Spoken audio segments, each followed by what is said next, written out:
O Alesp Conecta de hoje tem como tema as eleições municipais de 2020, dentro do contexto que estamos vivendo com a pandemia do coronavírus. E para entender melhor a questão, conversamos então com André César, que é cientista político. Bom, eleições 2020, né, André? Estamos aí passando por uma crise mundial por conta da pandemia do coronavírus. Diversas medidas, então, estão sendo tomadas no mundo todo com o intuito de coibir, então, aí a disseminação do vírus Covid-19. Grandes eventos aí já foram cancelados no mundo todo, justamente para evitar aglomerações, seguindo, então, aí as recomendações dos órgãos de saúde. Inclusive, os próprios Jogos Olímpicos aí, que estavam previstos para acontecer em Tóquio, no Japão, também correm um risco aí de não acontecer. Eleições 2020, como que está a situação do pleito para este ano, André? Olha, em linhas gerais, são dois pontos iniciais para a gente tratar dessa questão. Em primeiro lugar, nós sabíamos que essa seria uma eleição diferente, já por natureza, dado o quadro político, não só nacional, como o quadro político geral, essa polarização que você vê entre esquerda e direita, não só no Brasil, como em diversos países do continente, Estados Unidos, Europa. Então já seria algo mais complexo. E você olhando 2022, quer dizer, as eleições municipais são a antessala do pleito presidencial. Já tinha esse elemento no ar. A novidade, que é a segunda parte aí, que chegou o bichinho, o coronavírus. Apareceu aí e trouxe elementos novos que ainda nós não temos todas as informações, ou me parece que não temos muitas das informações necessárias para se tratar, abordar e enfrentar. Só que a capacidade, o alastramento da doença, da Covid-19, os países todos entrando em crises severas, China, Itália, Estados Unidos e o Brasil agora, mostra que não será fácil tratar. E, como você bem citou nessa abertura, até os Jogos Olímpicos, que teve muito investimento, os Jogos tiveram muito investimento, são recursos públicos e privados pesados, correm risco, você vê grandes eventos mundiais, esportivos e tudo mais, estão todos sendo cancelados, congressos, inclusive congressos médicos, né, estão caindo. Então, você coloca no horizonte uma ainda hoje, pequena possibilidade, mas não pode ser totalmente descartada, desse eventual adiamento das eleições municipais. Talvez seja um pouco cedo para dizer alguma coisa, definir alguma coisa, André?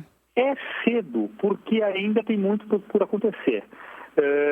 Claro que hoje as avaliações dos especialistas, dos médicos, infectologistas, a avaliação geral é de que alguns meses a gente vai perder aí, vai se levar para se realmente debelar ou ao menos minimizar esse quadro difícil que nós estamos vivendo hoje.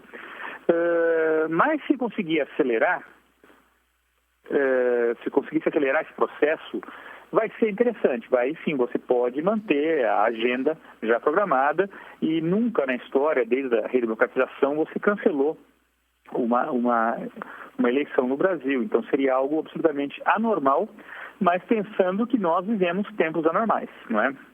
Certo, seria algo inédito, como tudo que tem acontecido, né, a partir dessa pandemia tem sido também inédito. Quer dizer, os setores estão aí se reinventando e buscando soluções que nunca haviam sido cogitadas, né? Exatamente. As medidas extremas. Essa é uma situação extrema que requer medidas extremas. Não tem jeito. Em algum momento você pode falar, não, mas aquele governador, aquele prefeito, o próprio presidente da República estão sendo quase ditatoriais nas suas decisões, nas suas ações, nos seus atos, mas pelo menos nesse momento que nós estamos vivendo a escalada da pandemia, da epidemia aqui no país, essas medidas são necessárias. Não tem para onde correr. Então, faz parte do jogo. Agora, nós estranhamos, quer dizer, gerações, a gente não viveu a guerra, né? E o Brasil sempre, a guerra do Paraguai nós tivemos. Então, algo muito distante não está na nossa memória. Não tivemos guerra em nosso território. E agora a gente está vivendo essa novíssima realidade. Que tem preocupado muito e chamado a atenção de todo mundo, né, André? Sim. Ainda falando um pouco das eleições, né? Embora, então, o primeiro turno esteja marcado para o mês de outubro, a gente sabe que o calendário eleitoral conta com outros eventos, né? Como, por exemplo, as convenções partidárias, que estão marcadas para 20 de julho e 5 de agosto, quer dizer, ainda um pouco antes aí do primeiro turno, né? Que deve acontecer em outubro. Essas convenções, então, definem aí os candidatos à prefeitura, né? As chapas também de candidatos a vereador. E essas convenções geralmente são feitas em lugares fechados, né, André? Exato. E então como que fica isso? Na verdade, o calendário, a partir de maio, já antes do início das convenções, que é essa janela aí de 15 dias,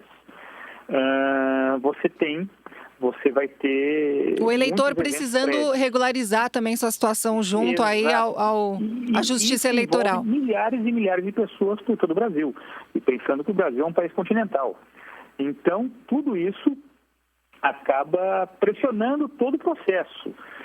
Mas as primeiras sinalizações, porque, na verdade, é o TSE quem solta as normativas, né, quem distribui as normativas, estabelece as regras gerais. Está nas mãos dele. E o ministro Barroso, que também é do Supremo Tribunal, ele declarou já recentemente, esses dias, que não tem conversa. A eleição vai ocorrer, não tem conversa. Né? Então, mas tudo muda. Em política a gente sabe que as coisas podem mudar rapidamente. Então, a própria situação ninguém pode bater o martelo com segurança para o lado A ou para o lado B. A própria situação que aconteceu... A própria situação que aconteceu com o candidato na época, né, o nosso presidente Jair Bolsonaro, no caso dele ter sofrido, então, um atentado, uma facada, muita gente cogitou a questão do adiamento da eleição, mas isso não foi admitido, então, aí, por parte dos órgãos responsáveis, né, André? Exatamente, porque esses órgãos, inclusive, eles são bastante conservadores, eles são bastante legalistas, a palavra correta é legalista. Então, nós temos aqui a regra bonitinha, feita, redondinha. Não vai ter evento capaz de mudar isso. Não vamos fazer, mas, dada a realidade, dada a velocidade que nós estamos vendo nesses dias, nas últimas semanas, com relação ao coronavírus, você tem que mudar um pouco a sua avaliação, a sua perspectiva e colocar no seu radar, apesar de um pouco distante ainda hoje, mas tem que colocar no radar possibilidade de mudança nessa agenda. Certo. Você mencionou uma data importante também no calendário eleitoral, que é o dia 6 de maio, né, que é a data mais próxima aí que nós temos dessa pandemia, né, que nós estamos vivendo, que é justamente esse momento onde o eleitor precisa, então, aí regularizar a sua situação, né, junto à Justiça Eleitoral para ter o direito de votação. E para isso a pessoa precisa ir até o cartório eleitoral, que também é um lugar de aglomeração.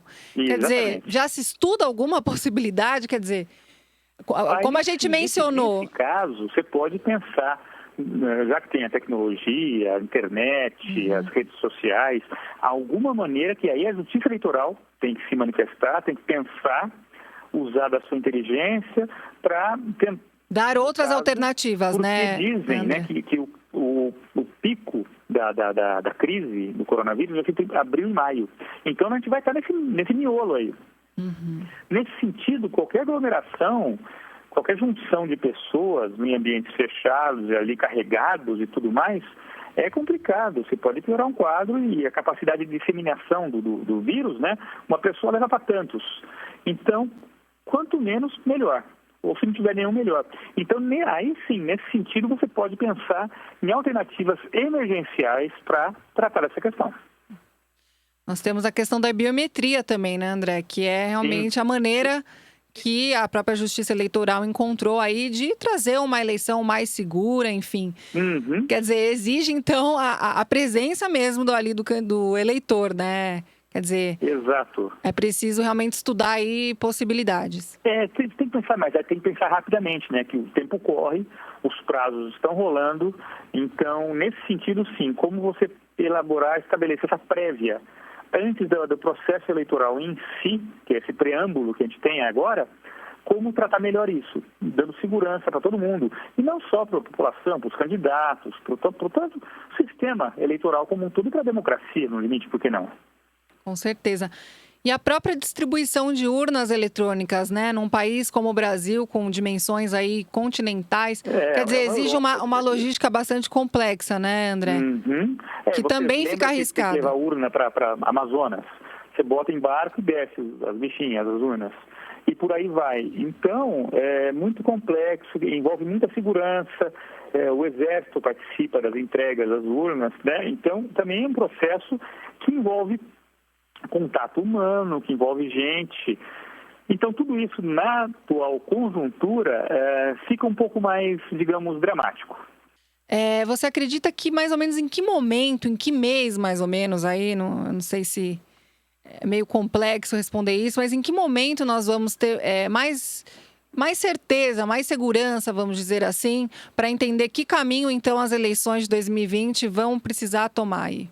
Olha só, é um pouco de especulação que a gente está fazendo aqui, mas dada a curva do aumento de casos, né, e a curva é exponencial, você vê que ela está jogando lá para cima, e é assustador isso, pensando que começou oficialmente no final de fevereiro, nós estamos aqui na metade de março, e já está no começo da segunda quinzena de março, mas já está assim, e a tendência é aumentar muito, muito, muito. Eu acho que no final temos condições melhores, pelo menos, de trabalhar em cima disso, para o sim ou para o não. Mas mesmo ali, eu não imagino que mesmo no final de abril, eles vão definir, bater um martelo para algum lado. Neste primeiro bloco, falamos sobre a possibilidade do adiamento do pleito municipal de 2020.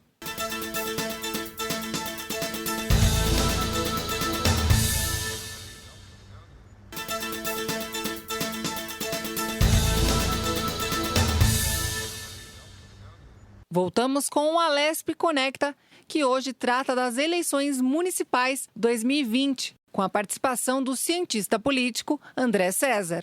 No primeiro bloco falamos então um pouco, especulamos, né, a questão aí das eleições municipais 2020, quer dizer, todo o calendário aí eleitoral previsto para acontecer envolve então aí a presença das pessoas, quer dizer, grandes aglomerações aí inerentes a um período eleitoral. Nesse segundo bloco, eu queria começar com uma pergunta em relação aos instrumentos legais, então, né, para modular, então, o calendário eleitoral em casos de emergências sanitárias, né, que impeça, então, aí a reunião de pessoas. Foi o que você mencionou no primeiro bloco, né, André? Nunca passamos por uma situação dessa, nunca uma eleição, então foi adiada aí na história do Brasil. Não sei como que isso ficou em outros países do mundo, mas no caso do Brasil isso não aconteceu. Então, a pergunta que fica, temos instrumentos legais para modificarmos, então, o calendário eleitoral em casos de emergências como essa? Bom, como eu falei antes, no primeiro bloco, o TSE é o grande regulador desse processo. No limite, fica tudo na mão do Tribunal Eleitoral, Tribunal Superior Eleitoral, que dá as regras, dá as normativas, né, solta, e em casos emergenciais, alguma questão específica, também se manifesta. Para ser mudado isso via TSE, ele tem que ser provocado, como se diz na linguagem jurídica.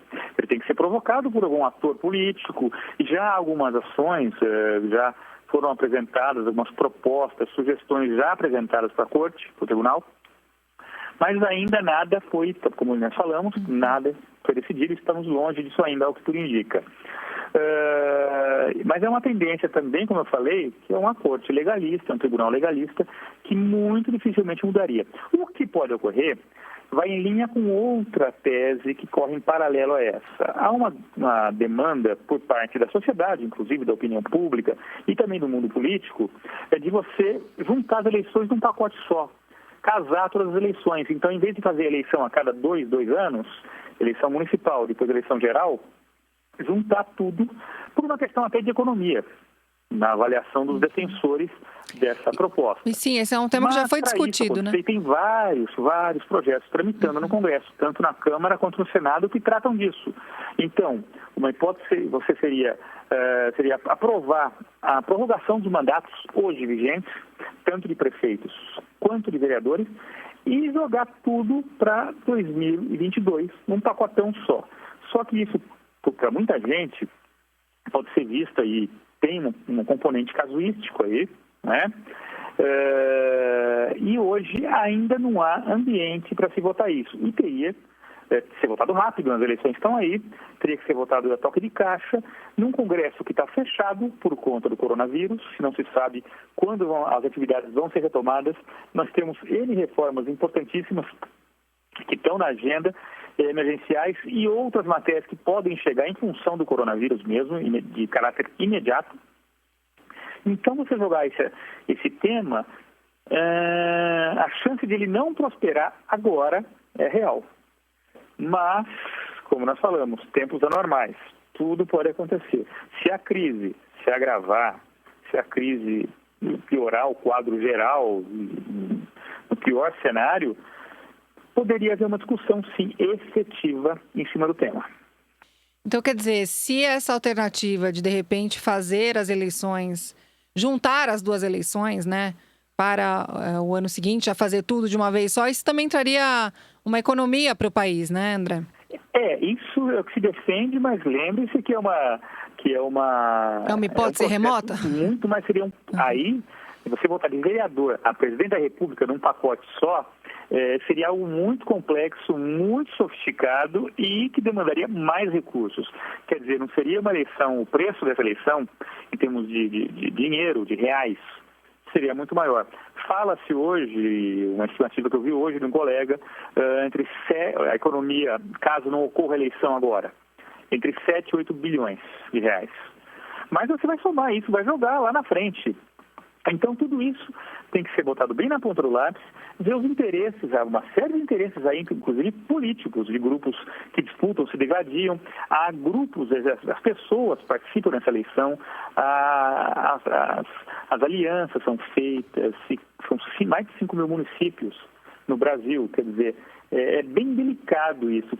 E o que me preocupa é se você realmente tentar avançar para valer nesse debate agora, se não seria feito muito a toque de caixa com potenciais resultados desastrosos à frente, a curto e médio prazos. Certo. O que a gente está colocando, então, que esse processo eleitoral ele é bastante oneroso, né? Em um país, principalmente, sim, ele como, é oneroso, mas é uma como o Brasil. Orçamentária já para isso, né? O de recurso. Aí hoje estão falando, não, porque tira o dinheiro do fundo partidário, fundo eleitoral e dá para a saúde. Não, peraí. Não é bem assim. Tem outras coisas, tem outras maneiras de você arranjar recursos. E há mesmo. Só que a maneira como é colocada é muito rasa, vamos dizer. É bastante rasa e não aprofunda o debate, que é um debate, sim, fundamental. Não desmerecendo a saúde, pelo contrário. Eu estou morrendo de medo da corona. Você também, todo mundo está com medo. Sim. A gente não está saindo de casa. Então, mas tem que debater isso daí com bastante seriedade e com bastante calma, inclusive. Eu cheguei a ler em alguns lugares que alguns críticos dizendo que é preciso, então, ter bastante certeza do que vai acontecer, justamente para evitar um desperdício aí de dinheiro público, André. Existe essa possibilidade? Exatamente, a gente não sabe o que vai acontecer. Esse é o problema. Nós temos uma grande interrogação pela frente aí, e essa interrogação, de algum modo, nos engessa para agir agora. Todos nós, a sociedade como um todo, para além do mundo político, as instituições, as entidades de classe, a sociedade como um todo, né? Porque o que nós estamos enfrentando hoje é uma guerra, e essa guerra tem que ser bem travada, para a gente não perder. Certo. Então, nesse sentido, decisões têm que ser bem tomadas, bem pensadas, para não criar um quadro pior ainda. Quer dizer, porque prejuízos econômicos nós já vamos ter de qualquer maneira, né, André? Isso. Até as medidas da GV que saiu agora, que a GV fez os cenários para 2020 para a economia, aí é uma loucura, menos 4,4% do PIB. Pelo amor, cair, um PIB... menos 4,4% é uma coisa terrível para o país, né? Porque isso afeta todos os setores da sociedade. Não, quebra tudo. A questão do desemprego. E aí, o que nós vamos fazer? Então, mas o mundo político também tem que ter em mente todas as possibilidades para, como você falou, tomar as decisões corretas. Certo. A gente está falando um pouquinho do aspecto econômico, né?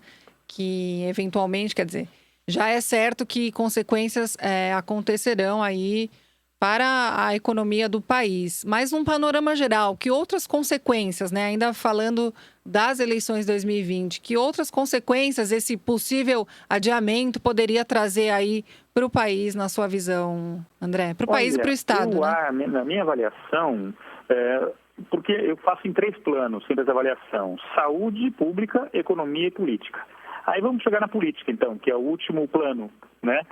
E que me interessa muito por questões profissionais mesmo. Mas a questão da política, você pode esgarçar. Já temos um ambiente complicado, de polarização, esquerda versus direita, e todo mundo, o diálogo está interrompido. Não há diálogo entre as partes. Se você, de fato, se for cancelado todo o processo, lado A e lado B, todo mundo vai falar: não, você está ganhando com isso, é casuístico. Os dois lados vão falar. E isso pode atrapalhar, inclusive, as discussões que estão acima, quer dizer, tanto, por exemplo, na Leste, das Assembleias Legislativas por todo o país, medidas fiscais que importam aos estados, né? E também no plano federal, com as reformas tributária, a PEC emergencial, a PEC dos fundos, a tal da reforma administrativa. Quer dizer, tem uma agenda sofisticada e complexa que pode ser contaminada por um quadro que começa nos municípios, nas disputas municipais, mas tem fortes conexões com a política no plano mais geral. A própria Previdência sofreu uma suspensão, né, André? Dentro desse contexto todo, a própria Previdência foi suspensa por uma liminar, é isso mesmo? Sim, na verdade, foi sempre desidratado, né, na verdade, a gente pode dizer, porque você tem... o debate é feito e os interesses é uma obra em aberto. Quando chega uma proposta muito complexa, que demanda muitos votos, no caso do Congresso, são 3/5 votos na Câmara e no Senado em 2 turnos, há a tendência de se mexer bastante, quer dizer, o que do interesse geral, mas o que é politicamente viável. Então, é um quadro real e com as outras propostas também vai ser isso. Certo. Eu acho que você chegou a comentar em alguma das suas falas, eu queria só voltar nesse assunto que não ficou muito claro para mim, mas rola então nos bastidores aí um papo, alguns juristas falando que existe uma emenda constitucional já aprovada no Congresso que poderia adiar o pleito municipal, isso é verdade, André? São leituras, mas o que é mais concreto e que você ouve nos corredores, tanto na Câmara quanto no Senado, é de que há propostas em discussão, em tramitação, que estão nas gavetas, que não têm sido discutidas agora, estão nas gavetas, que podem ser retomadas visando isso, essa alteração. Aí sim, aí você pode realmente trabalhar isso. E seria o caminho, na avaliação de juristas, até conversei com 2 hoje, e me falaram: olha, é possível, é viável, é a maneira mais interessante e até para evitar futuras contestações, porque é um tema tão complicado, tão polêmico, que uma eventual alteração, você imagina que vai ter gente entrando na justiça querendo derrubar, não é? Então tem que ser muito bem, até legal, no plano legal, muito bem construído, bem amarrado, para evitar qualquer tipo de contestação que certamente virá. Certo. Uma outra dúvida é a questão do prazo. Quer dizer, a gente foi pego de surpresa com essa questão do coronavírus, ninguém previa que isso ia acontecer da forma que está acontecendo. Quer dizer, está todo mundo, como a gente mencionou no início do programa, se reinventando, buscando soluções a curto, médio e longo prazo, tentando entender como que a gente vai lidar com toda essa situação. Eu cheguei a ler em algum veículo falando um pouco sobre a questão do prazo para esse tipo de mudança em relação às eleições, por exemplo, que dizia aí que, segundo a Constituição, existe um prazo aí de pelo menos 1 ano antes. Um ano. É verdade esse prazo? Como que é? De fato, existe isso, é constitucional, é 1 ano. Quer dizer, se você quiser mudar as regras da eleição esse ano, seria 1 ano. Só que não é mudar as regras, não vai ter eleição. Essa é a visão de muitos juristas que tratam, que estão discutindo ou começando a discutir isso. Não é que estão mudando as regras, não vai ter eleição, então é diferente aí. Muda tudo. Então essa é uma abordagem. Mas, de fato, como eu falei agora, isso abre caminho para todo tipo de interpretação e todo tipo de abordagem na justiça mesmo, para derrubar. Não, isso não vale, para com isso, a eleição está aqui e vamos fazer ela. Você, no início do programa, começou, então, seu discurso falando bastante sobre essa questão da polarização, direita e esquerda. Quer dizer, a gente sabe que o país está bem dividido nesse sentido. Você acha que esse tipo de situação também aumenta essa polarização, André? Só alimenta um quadro de instabilidade, né, que a gente vive. É um quadro de instabilidade onde as instituições estão em choque. É inegável isso. O Executivo batendo no Legislativo, no Judiciário, o Legislativo respondendo com medidas contra o Planalto, né? Ainda não temos aquela chamada pauta-bomba, mas é possível chegar, é muito fácil chegar nelas. E o Judiciário também se posicionando. Então, nesse quadro, nesse ambiente, uma eventual decisão nesse sentido só traz efeitos danosos. Você não tem nada, digamos, de positivo, porque vai haver muita gritaria, muita contestação e a democracia sempre sente os abalos, né? Como um pequeno terremoto ali nas bases que complica um pouco mais esse cenário já conturbado. A gente vê, então, medidas, né, sendo tomadas diante dessa pandemia, então, aí do Covid-19. A gente vê, então, o governo federal tomando medidas, o governo estadual tomando outras medidas. Eu cheguei a ver algumas críticas feitas até pelo próprio governo federal em relação aos outros poderes aí, alegações como o Estado tomando medidas que não são de sua competência. Quer dizer, existe ainda uma confusão em relação às medidas que estão sendo tomadas no papel de cada um dentro desse cenário? Como o Planalto, o presidente Bolsonaro e a equipe dele demoraram um pouco a entrar no jogo, entender que realmente a crise era séria, os governadores tomaram a dianteira, e eu chamo de troika. Nós temos uma troika hoje, que é o Dória, o Ibanez do DF e o Witzel do Rio. Os três juntos estão atuando de maneira, digamos, bastante orgânica, eu gosto dessa palavra, orgânica, apresentando medidas quase diárias, né, em cima dos fatos, das novidades, e muitas vezes acaba confrontando o Executivo Federal. Então, esse é um problema. Agora, como a gente fala, política não comporta vácuo, não aceita vácuo. Se tem vácuo, alguém vai chegar ali. E é o que esses governadores estão fazendo, e eu digo mais, de maneira até bastante acertada. Eles estão atuando dessa maneira conjunta, reforçando as posições políticas, e já, queira ou não, você já desenha 2022. Você tem um quadro aí, olhando para 2022, em especial com o Dória e com o Witzel se posicionando, largando quase na frente ali. E o presidente demora, o presidente Bolsonaro às vezes fica em posições constrangedoras, tudo, mas me parece que ele está agora começando a entender a gravidade da situação. E vamos atuar, porque a guerra, todos nós estamos juntos no mesmo barco. André, eu queria agradecer muito a sua participação, então, aqui no Alesp Conecta, foi muito importante aí a sua contribuição. Eu agradeço muito. Esse foi o Alesp Conecta e hoje conversamos com o cientista político André César sobre as eleições municipais de 2020. Fique ligado na nossa programação.